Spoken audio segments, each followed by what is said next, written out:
Cara menulis cerpen.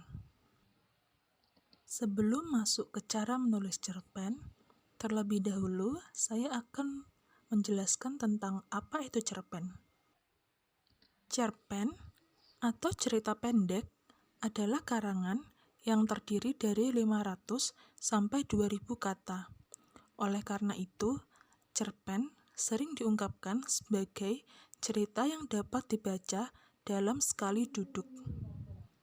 Cerpen hanya mengangkat satu permasalahan atau konflik dan juga memberikan penyelesaian atau solusi dari masalah yang dihadapi tokoh dalam cerita.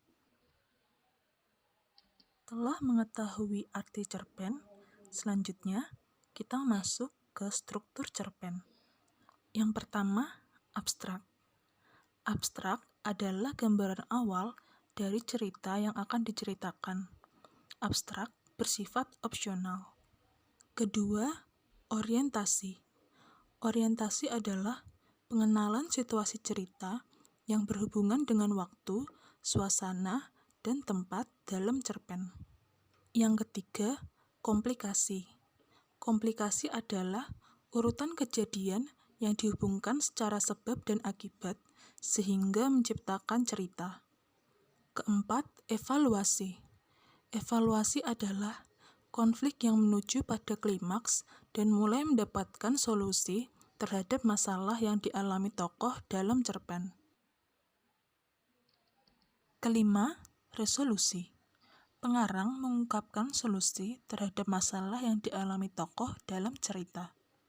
Keenam, kode.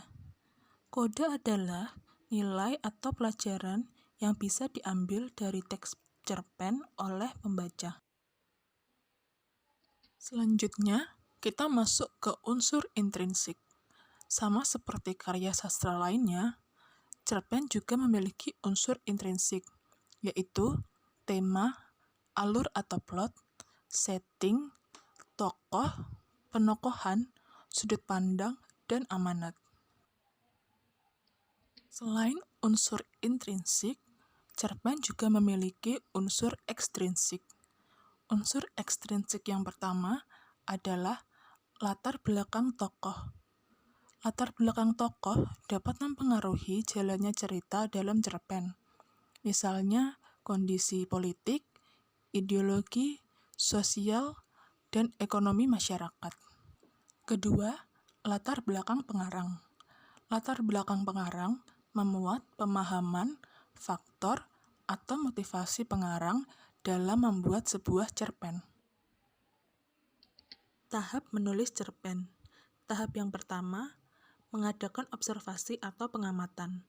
Sebelum Anda menulis cerpen, ada baiknya Anda mengadakan observasi pengamatan terhadap cerpen yang akan Anda angkat. Observasi ini bahkan dilakukan dari hal-hal sepele seperti arti nama tokoh, kebiasaan suatu masyarakat, dan lain sebagainya. Kedua, menentukan unsur intrinsik dan ekstrinsik.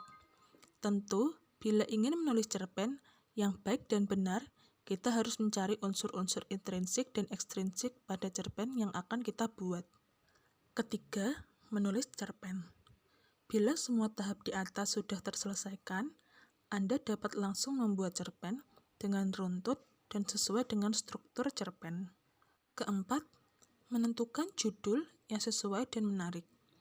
Penentuan judul yang menarik juga sangat penting untuk memikat pembaca lain agar tertarik membaca cerpen kita.